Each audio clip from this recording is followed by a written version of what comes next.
The Highland Hills tower, the skies. But the shadows they cast draw the spirits near. After all, tomorrow is born.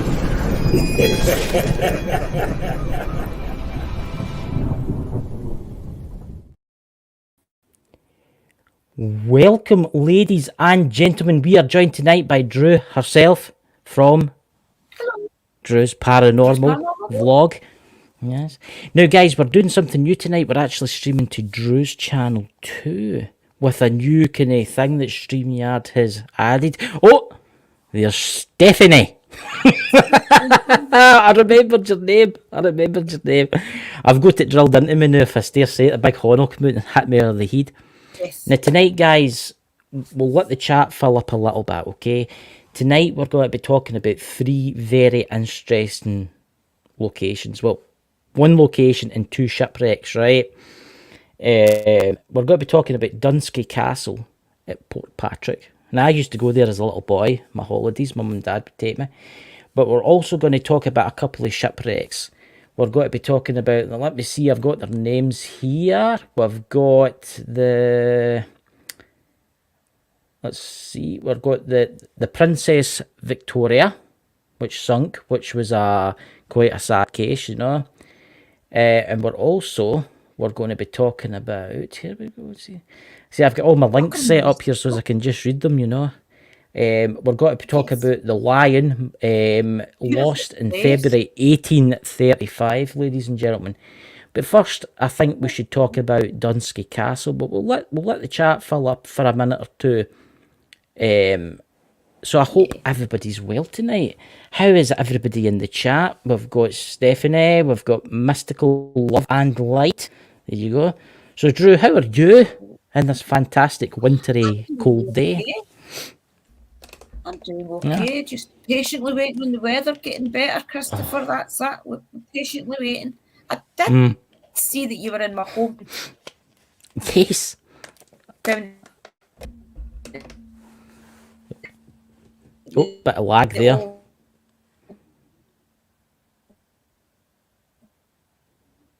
I think it's lagging there, Drew, for you. Can you hear me okay? I think your phone started lagging. Okay. Yeah, there I'm back again. Hopefully you're I'll stay back that again. way. Yeah, I've just been trying to patiently waiting the weather getting better and just plodding on really. That's it. Aye. I was down at the mill. The mill at Lismahago today, which was a interesting place, may I say. And there's an interesting guy in the chat there. Look at this guy. He, ladies and gentlemen, was my co-host, Dakota, was on Elena Denen's show on Tuesday, but we don't know when it's getting aired, but as soon as we do, we'll tell you, everybody. So, is this, see that, Drew, it's lighting up the people that's coming for your channel. It's coming up with a wee link, because they're clicking on it. Oh, well, come in, everybody, from my channel. Thank you. This is a test time we've done this. Sheer 39, I hope I'm... Hello from America. Nice to meet you.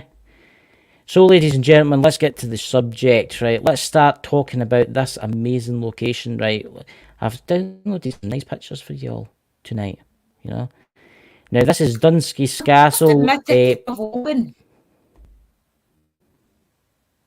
that. Now, the town.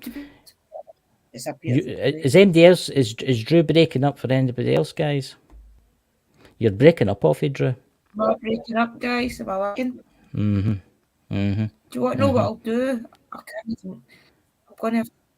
I'll take off my...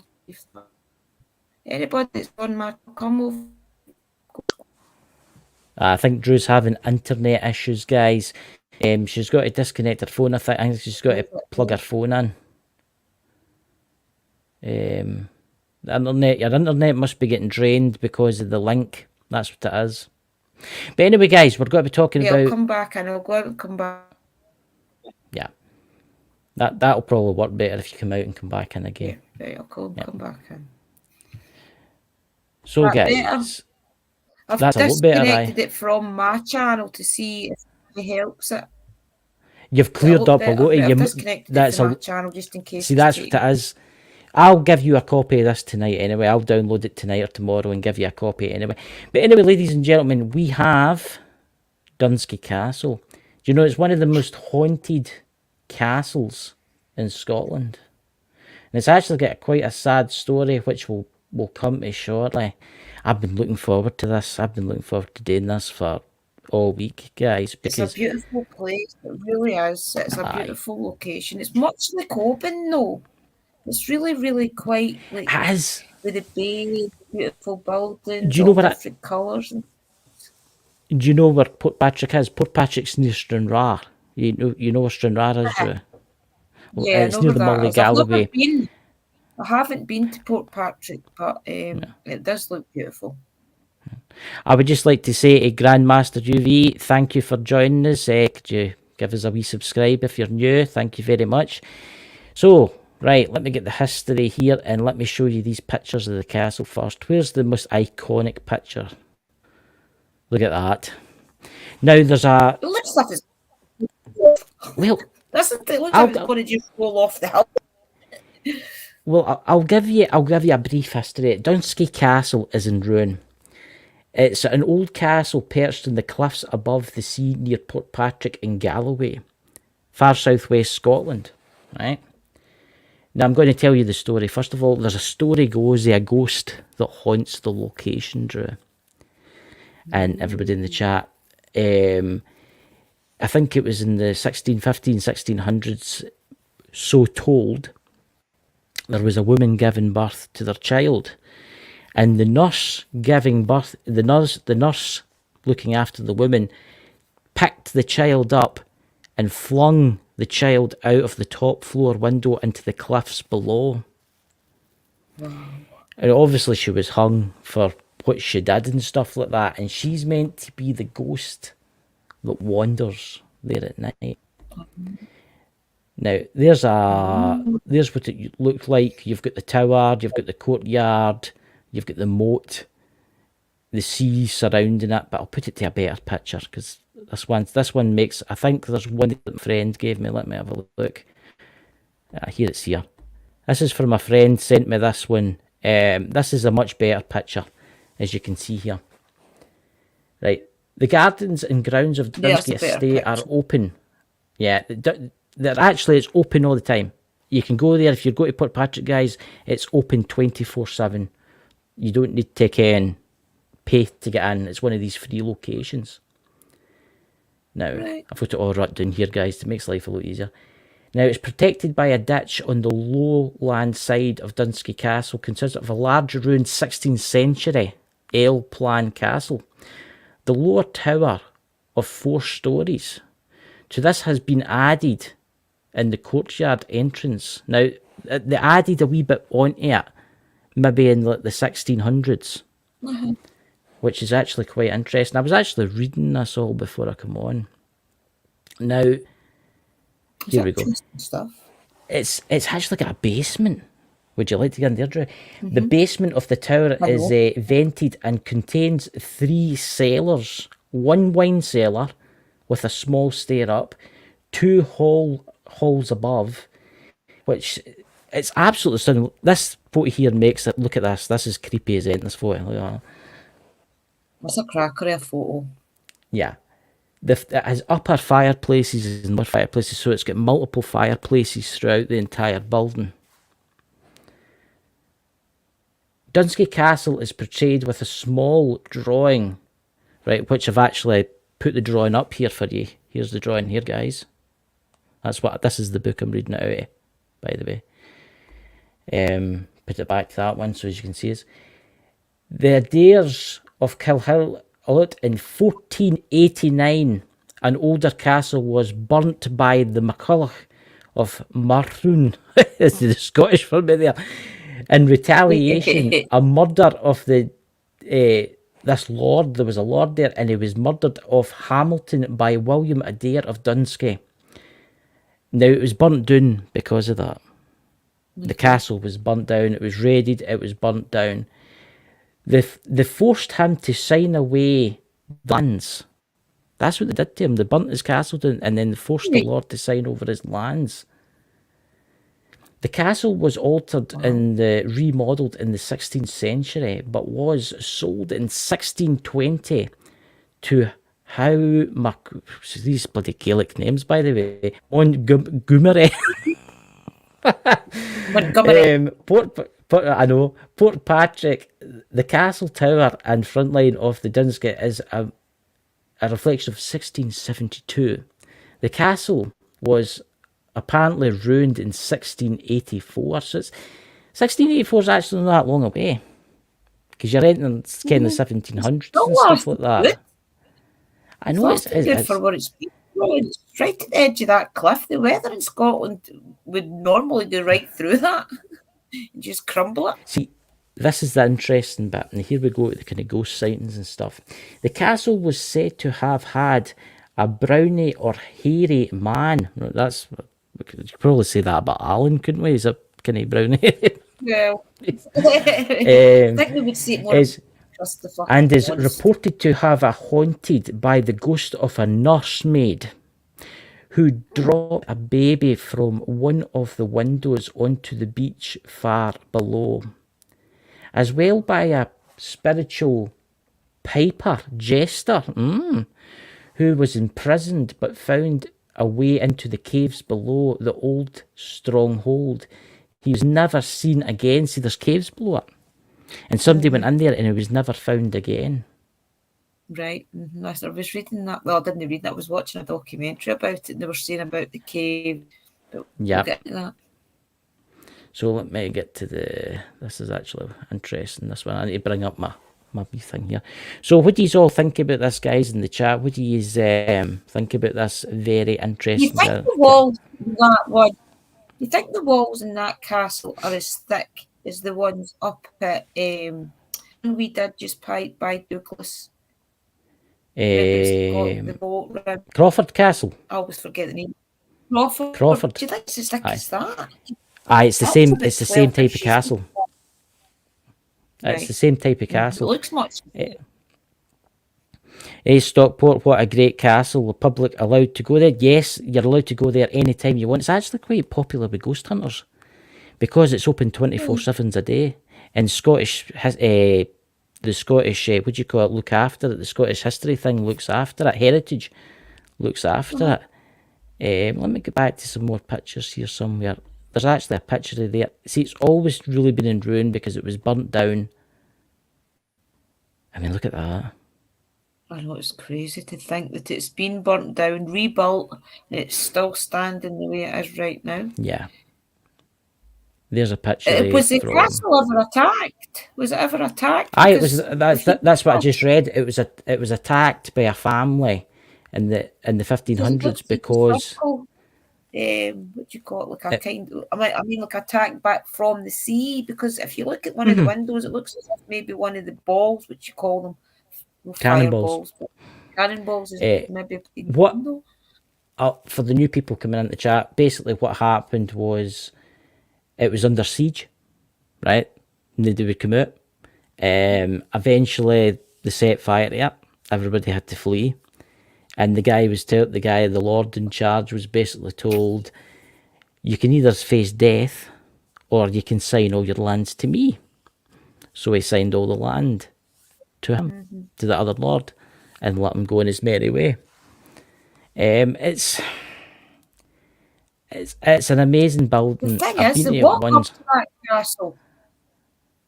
up to that castle, if you look at it, is really, really hard. So for the people to attack the place, it must have been.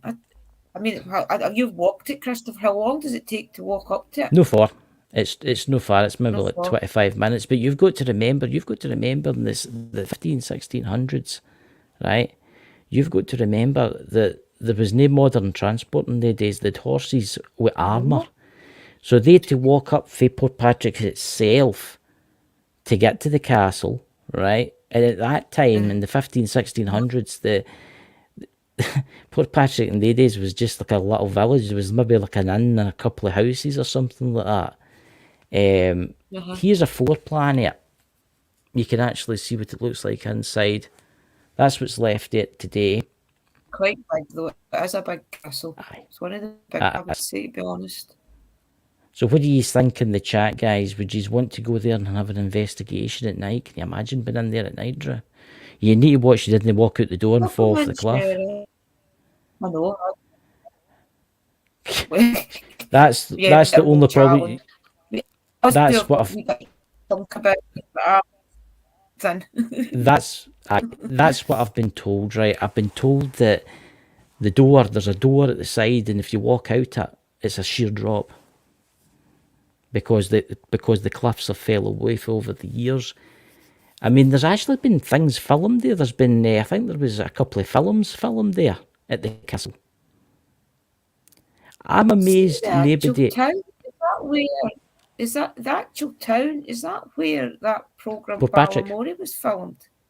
No, no, Ballymore wasn't. Ballymore was filmed up near Oban. This is going down towards Stranraer, the Mully Galloway and stuff. There was there's the town itself, Port Patrick, is famous for the big hotel, but it's also famous for the lighthouse. It's a beautiful harbour, absolutely stunning harbour. It really is. Aye. It really the is. Castle. Welcome, Christine. Hey, welcome, Christine. The castle is amazing. What I've been told now, I've got friends that have been there and they've done a ghost investigation. If Brian's listening, he doesn't like it when I talk about castles because I've got that many of them. That's Brian G. Laverty, everybody. The castle is very eerie at night. It changes. And there's been orb sightings, there's been glowing balls, there's been dark shadows. It's one of the most haunted castles in the Mully Galloway. And believe me, the Mully Galloway's got quite a few castles and lighthouses and shipwrecks. So what do you think, guys, in the chat? Would you like to see me, Drew, and Alan go to Dunsky Castle to investigate, to see if we can find or hear the cries of the crying baby? Because that's what they say they hear. When they're standing at the rocks, they can hear the cries of the baby. Just going out there. I know. I mean, why did she do that? Did she have a mental breakdown, or was she secretly jealous that you had a baby? I don't know. Why was there any reason that she did? See, this is the thing. There's no real stuff about it.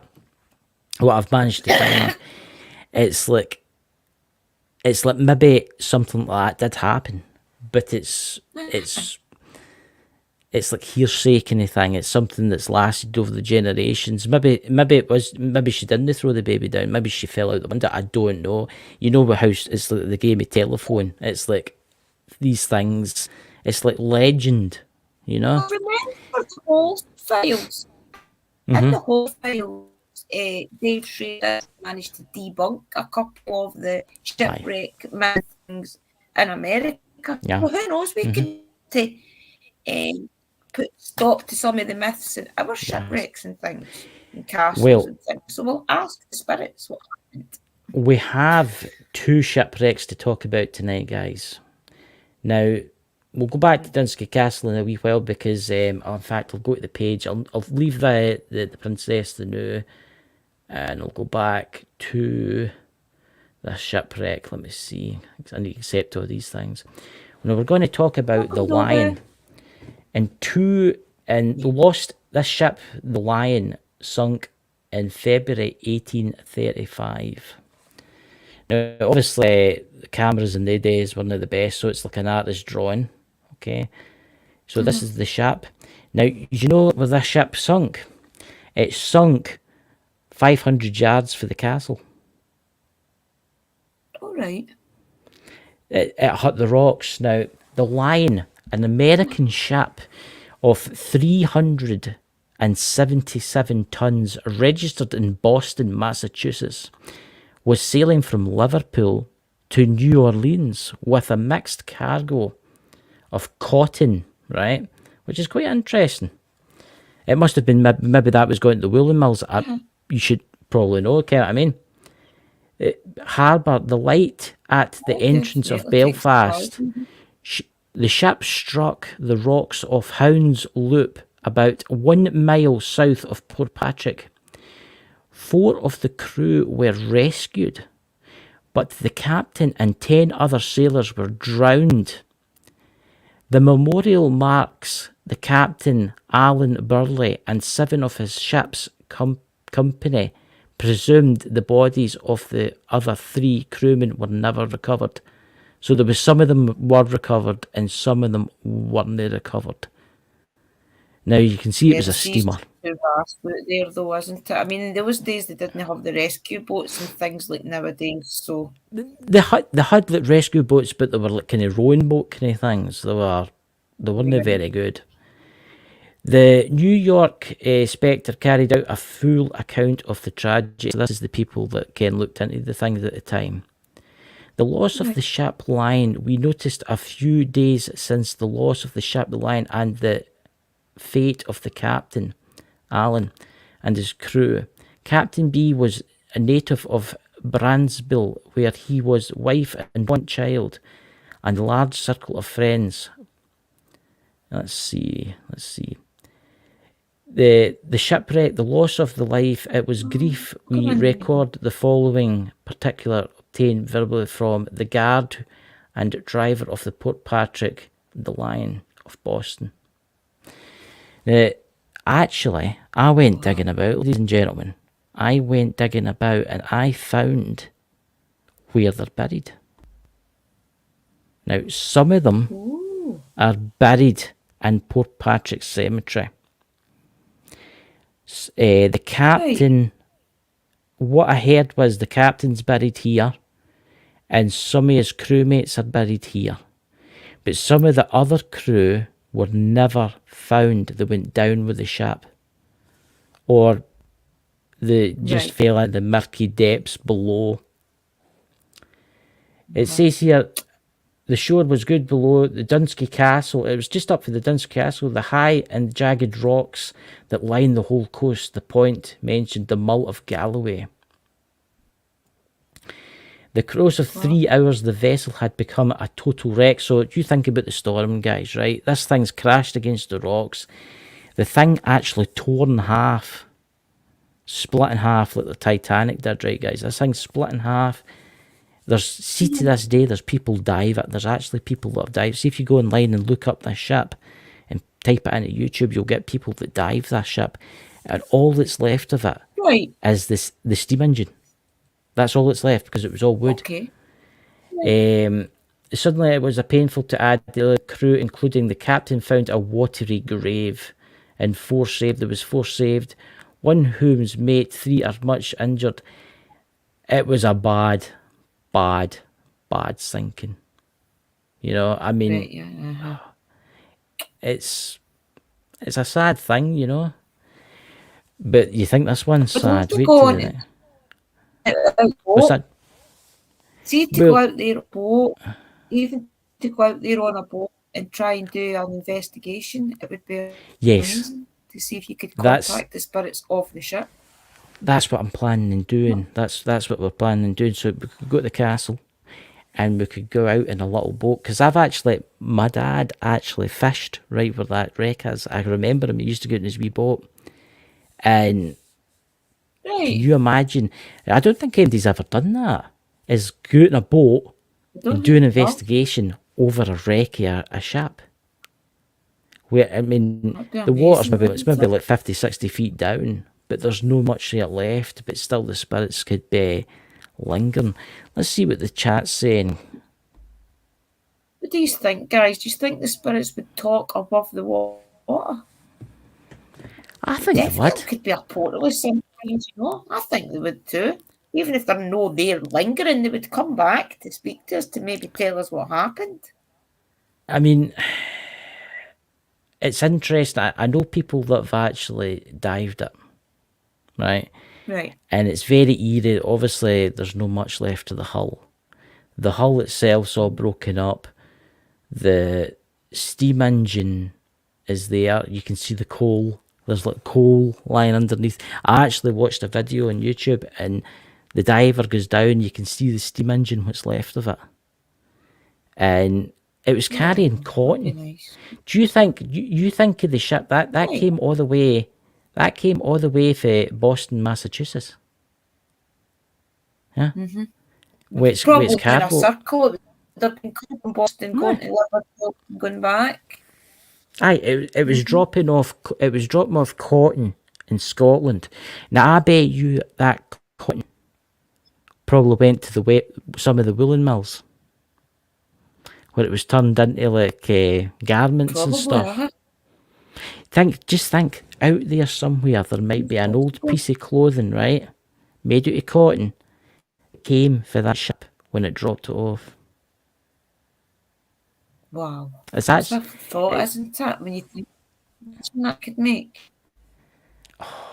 I think going to the wreck itself would be interesting because it's sheer cliffs, right? You got to remember there wasn't really any cameras in these days, so they couldn't. Well, there was cameras, but they were bulky, would be the word.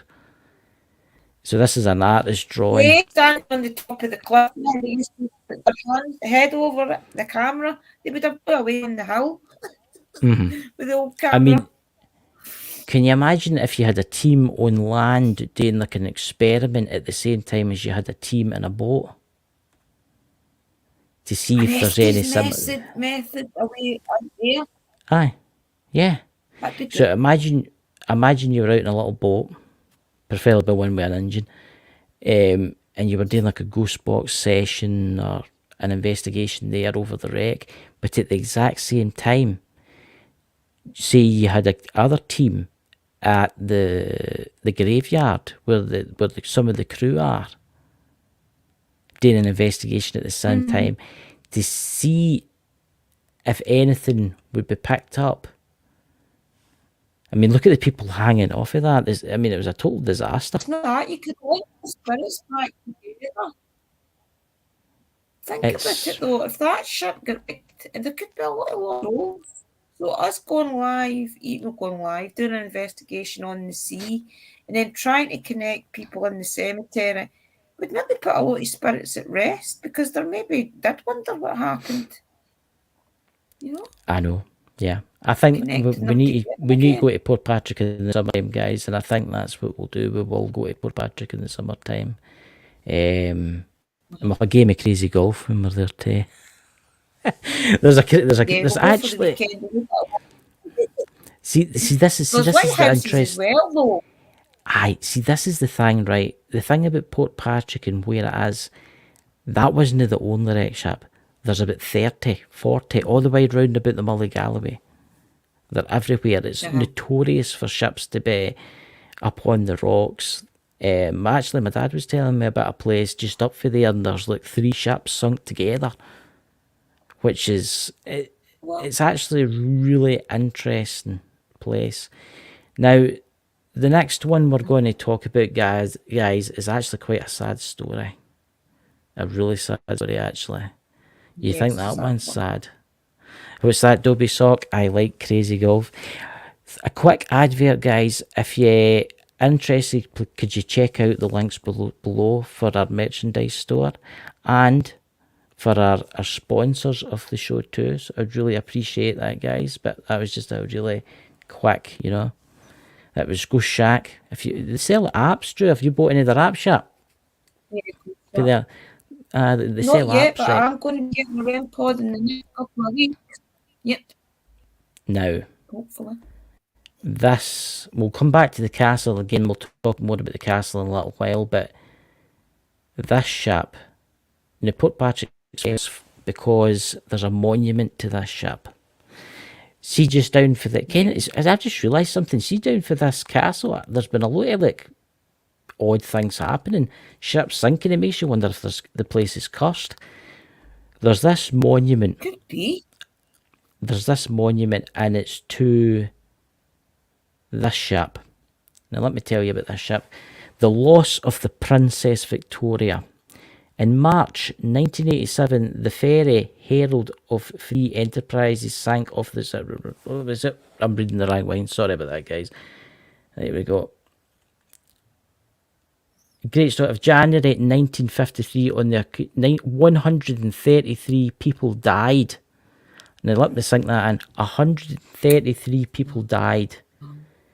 It was, let me see, the Princess Victoria Ferry 34. It bloody pop-ups on my phone. It changed the page. I was reading something else. The ferry 34 years earlier, the Great Storm of January 1953. On that occasion, 133 people died, making it the UK's greatest post-war maritime disaster. At the time, the Princess Victoria, built in 1947 by the shipbuilders William Denny and Brothers of Dumbarton, was the fourth ship of the name to provide ferry service around the UK. Earlier, Princess Victoria had been sunk in the Humber during the World War II. Right. The latest Princess Victoria was one of the first new type of ferries to be used in the UK and European waters, weighing, wait for this, and at 2,694 tonnes. The ferry could carry up to 1,500 passengers as well as cars, lorries.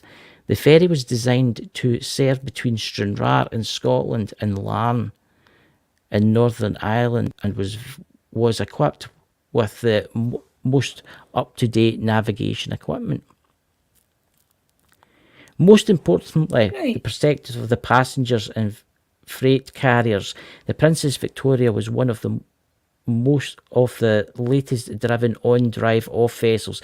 So that was the ones that the ship could go up to the harbour, open its door, and the vehicles can drive up. Yeah, you know what I'm talking about. Drove onto the cargo deck. Ship via a ramp, a stern. It's different now. It's a lot more complicated now. Is it roll on, roll off ferries?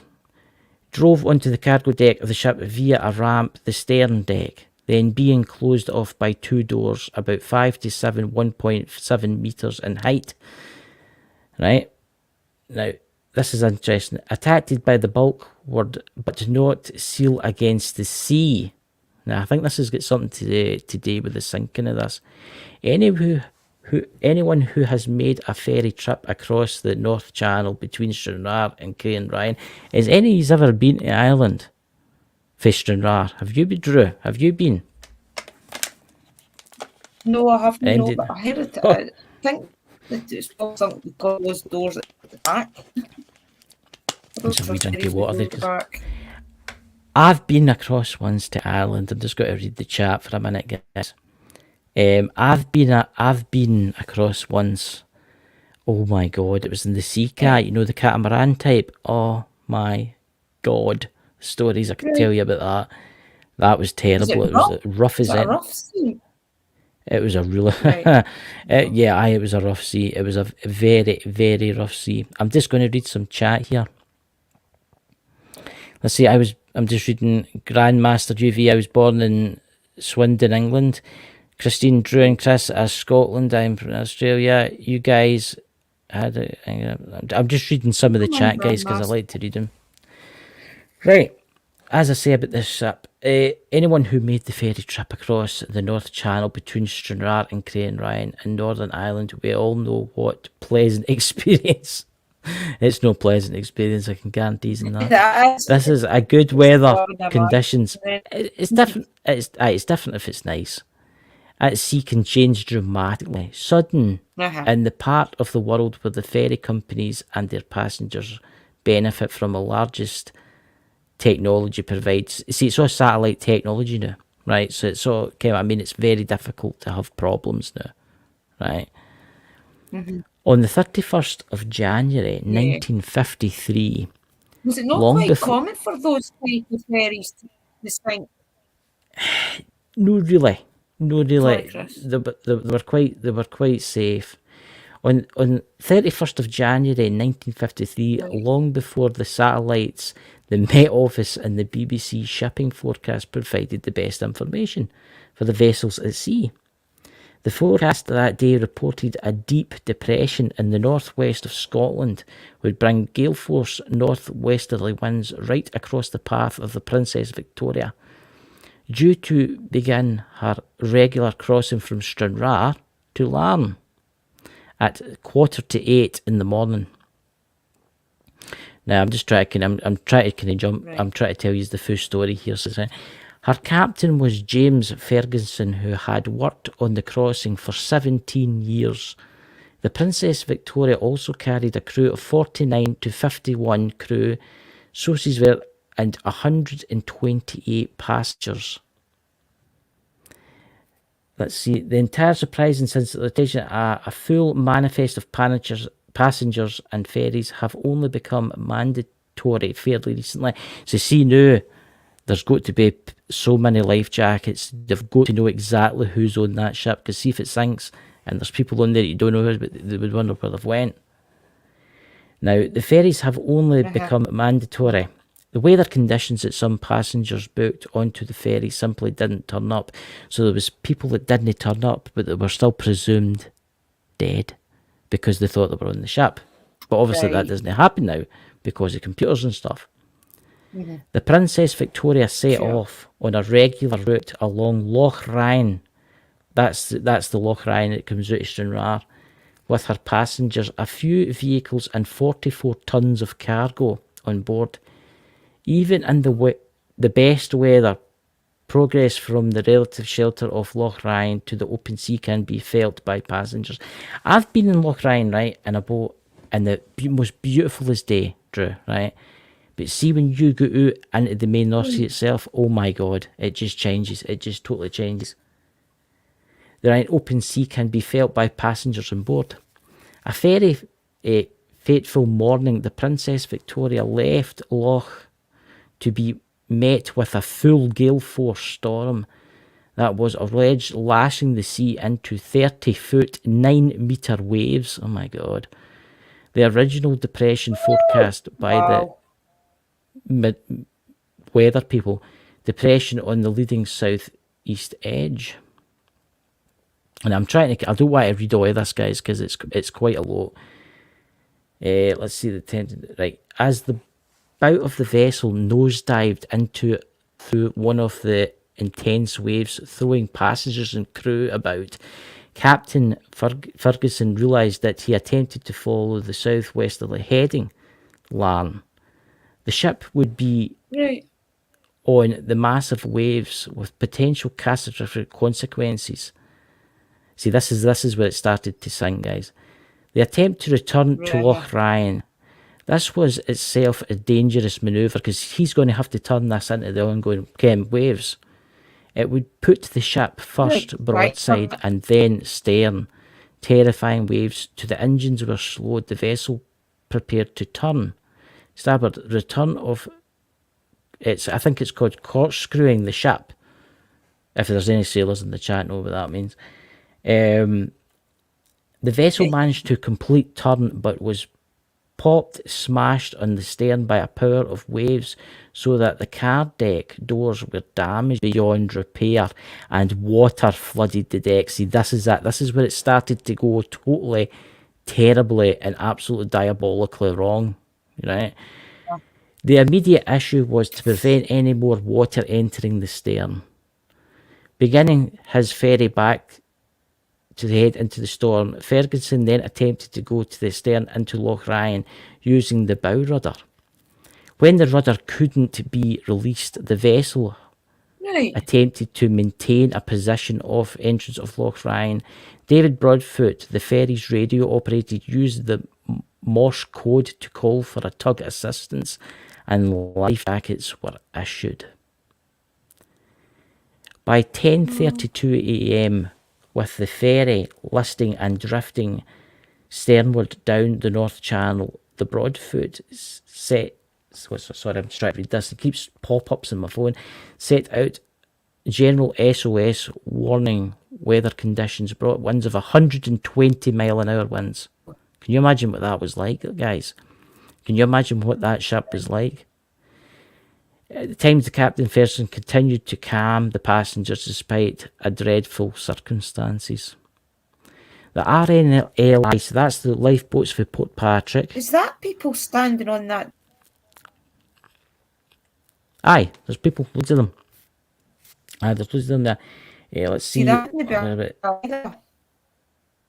What's that? I wouldn't know. Aye, it would be allowed now, but there's a lot of safety things now.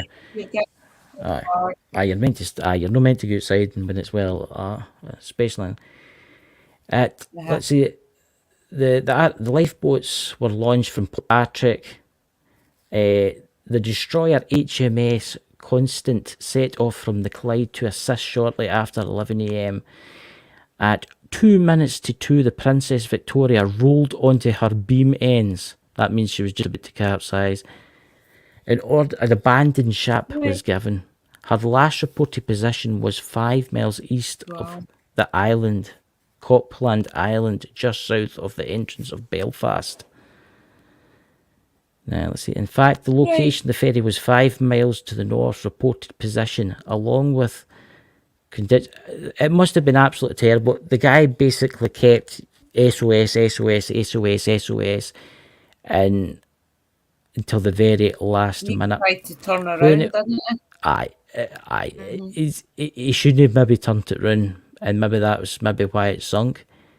When it was clear the ferry was about to go down, an attempt was made to get passengers into safety of the ferry's lifeboats. However, the vessel was listing so badly, the starboard boats were in the sea, but folk couldn't get into them. That's how bad. Cause you imagine a ship on its side, right? And the boats at the other side, you couldn't get into them. Due to intensity of the storms, the lifeboats on the port side could only be lowered into the water as the ship going down started to sink. It was at this moment just passengers were entered the lifeboats that the Princess Victoria capsized, so it rolled upside down. So imagine that upside down. Capsized several commercial vessels for Belfast, Port Patrick, Lowndes, Orkney, and Lairdmoor. Passed off. So a lot of ships basically came to help, right? The salvage vessel were internally handling the last location provided by the ferry was only when the wreckage, that's ferry true location, was discovered. It sunk pretty quick, guys, right? Just 44 people survived out of the 133. Only 44 people survived, guys. And they've actually put, let me see, where's the picture here? There is a memorial. There's a memorial to it. That's the hanging, the gripping hands or something, doesn't it? Aye. Hands or something. This is actually really interesting. Among the dead, there was a Deputy Prime Minister for Northern Ireland and the MP for North Down. The final, that's so I didn't realise that. The final death toll from the Great Storm in the Netherlands, Belgium, was over 500 people. The foundering of the Princess Victoria began a largest signal loss of life, while the news spreading of events in the North Channel. So there you go, ladies and gentlemen, that's the story of that vessel. I mean, that's 133 people in that, including the Deputy Prime Minister for Northern Ireland, and there was only 44 people survived. So there you go. I think Drew's keeps freezing, guys. I don't know what's wrong with our internet.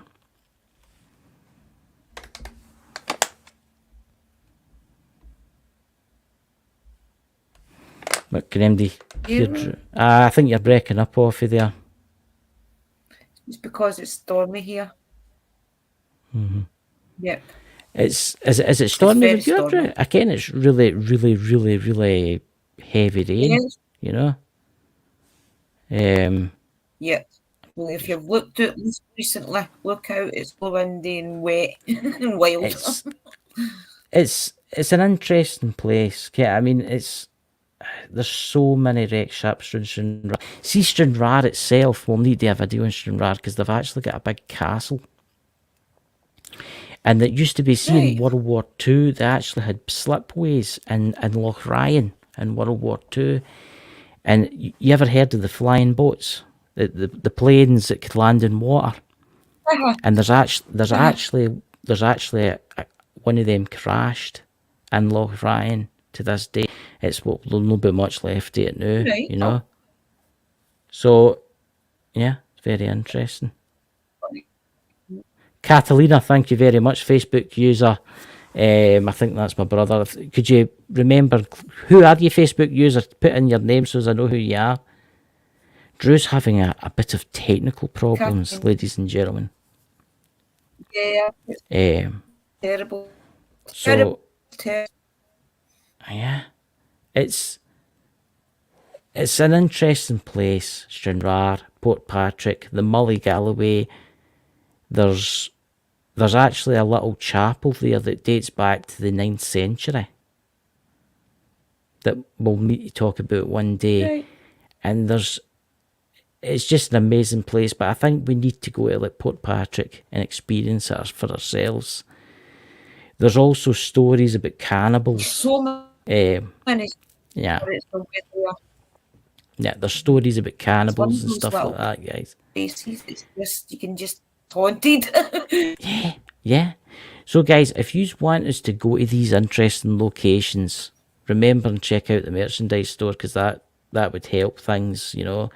Don't worry, we'll send Alan out in a wee rowing boat into Loch Ryan, you know. He's probably watching this, the new guys, you know. But it's sad. Alan, he's going out. Aye, I'll go with you, Alan. I'm awfully thirsty tonight, I don't know what's right. But it's sad that that capside, it was basically turned upside down. It had 133 people on board. Some of them didn't turn up because they thought they were dead, but the one that just didn't turn up. And 44 people were left. It's going to be a really hot town. But you think about all the shipwrecks throughout the ages, not just these ones, it's the ferries and things. All the ships that's round about and all the holes. And was there a pirate? Well, it's weird you should say that. There was Loose Bay near Stranraer, which is only a couple of miles. There was a massive storm, I think, and it was the Spanish galleons, and I think a few of them sunk. And do you know, to this day, these ships have never been found, and there was an estimated £500 million worth of gold in them. We're going to talk to the spirits here.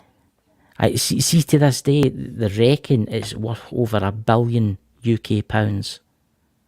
The gold that could be lying. They don't know where it is. You've got to remember these ships were made of wood. They maybe have a metal cannonballs and stuff like that, right? And cannons. These things, there was Spanish galleons sunk carrying all this gold. Can you imagine somewhere out there in Loose Bay? What about Stranraer? Aye. There's all that gold. And if you think about it, this is going back to the Spanish galleon days. If that was carrying 500 million in their days, what's it worth now? What's it worth now? Wow. Well, we could get one of the old diving. What do you think, guys, in the chat? Do you think we should get Drew into one of the old diving? What do you call the old diamond helmets? The old ones where somebody's got to work a pump. We'll lower you down. That's a job for Bruce. I'll stand on the show of the spirit box. Ken, and it's strange that you say, Drew, and nobody's ever went ghost hunting our wreck ship. I know you obviously you can't go to the water unless you're a diver. But can you imagine sitting on top of the surface in a boat doing like a wee investigation? I think we should do something like that, you know. What's that, Christine? I think it would be terrifying to be in a shipwreck. Oh God, it would. Can you imagine what it's like? Can you imagine what it's like inside? Right, imagine you fall asleep in your cabin in the ship, right? That ship rolls upside down, and it's half sunk, and you're trapped. To be in a shipwreck, Can you imagine being trapped in an air pocket in a ship sinking? Would you want to be able to go anywhere? Oh, wow. Can that actually happen to a guy? And I would just dive down and just say bye. Basically. I mean, I would have put myself through that. It's happened. I mean, there's people been trapped in engine rooms of ships when they've sunk, and eventually they run out of air. Eventually, because you think about it, it'd be pitch black, right? The water would be slowly rising, and there'd be nowhere to go. Honestly, that would be total nightmare. Honestly, any swim nightmare. Again, that's actually a really good point, and it's something that I've never. Nicole727, did Scotland ever have wrecks that used lights to lure ships to the shore in order to plunder their goods? Ken, something I do not know, and I'll need to actually look into that. MD in the chat that knows about these kind of things, could you put in the chat if you know that? I know that sometimes they deliberately tried to take out the lighthouses to do that kind of thing. Facebook user no. So right. I don't know. I think that's maybe like the African coast and stuff like that. They would do things like that, lure ships into the rocks so as they could rob them. But the shipwrecks, it's everywhere. I mean, there's shipwrecks in the Clyde. There's shipwrecks in the Clyde. There's shipwrecks absolutely everywhere. But ladies and gentlemen, we have also want to tell you, we have a very special. What's that? What's that, Drew? You're breaking up. Because they're made out way back. I know I'm saying it's because they're made out. They weren't very sturdy. If things broke. I'm going to post a link, guys, in the chat, because we have a very special guest coming on next week. Now, he has been on Living History's Mysteries, and I thought I have to get this guy for you guys. Just let me post this link in the chat for you guys. Paste that. We are getting the life of Hobblescotch, right? He dresses up next week. You know the guy I'm talking about? He dresses up as a green goblin. That's his link in the chat there, guys. I think I've posted it. I didn't have time to download the photo tonight, but this is the guest for next week, everybody. What do you think of that? Check his channel out, guys. He's got to terrify me. I think he'll be... honestly, I think he's amazing. Somebody that can put that makeup on. Creepers. He does, doesn't he? Brown, very green, Jeepers. Okay, that's something you've just said there. Doesn't scare people. He's in America. He can go after the Americans, you know. But that link that I stuck in the chat there, that link should have come up. Did that link not come up? That link didn't come up. I don't see it. Oh. There it's there. It's in there now.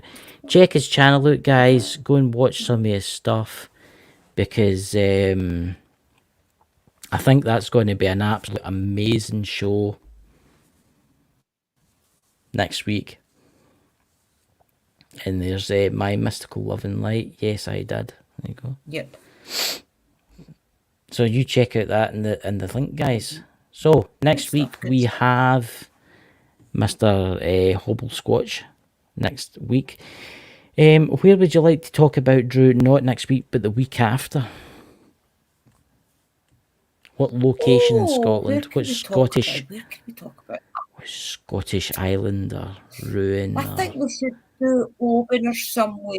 Oban or something. We can do Oban somewhere. We'll stick to the kind of boat things We'll stick to that just now. We'll try and find castles and things up rurally. Yeah.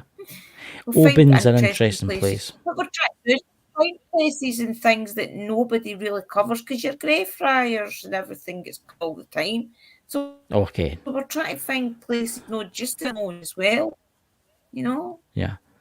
I actually watched I watched a thing about Greyfriars the other night there, and it was a YouTuber, and he was at the tomb, because I hear they're got to be doing it up, what I've been told, what I've seen. So I don't know if it's true or not. I don't know what they're got to be doing, but they're got to be doing something to that Mr. Mackenzie's tomb. So that'll be interesting, you know. But anyway, ladies and gentlemen, is that because I wanted to paint his doors? I don't know. I was complaining because of the state of his tomb. I mean, I can see the point of going to Greyfriars, but the thing about Greyfriars is this, and I don't know if people in the chat will agree, it's everybody's done it. Everybody's done it, right? It's the most popular bat and bloody the world, right? I want to go to the islands and the shipwrecks and stuff like that, where people haven't done that kind of stuff. And I think it'll be absolutely amazing to do that kind of thing. Portal to the Paranormal PTTP. Hey, Chris and Drew, welcome. You've missed the show, Portal. Yeah, we'll definitely try to do this. Yeah. So, guys, next week will be very interesting. I would like to say thanks to Dakota for making trailers and stuff like that. If you want the trailers made, please visit Bald and Bonkers website. Please visit Drew's Paranormal Vlog. Also subscribe to the channel. I might have a new video coming out tomorrow about an ice house. I might be going into an ice house tomorrow doing a video. And next week we have the Hobble Squatch himself coming on. So, ladies and gentlemen, I hope you all have a fantastic week, and we will all see you next week. Thank you very much. God bless you all, and catch you all later, dudes. Blessings, everybody.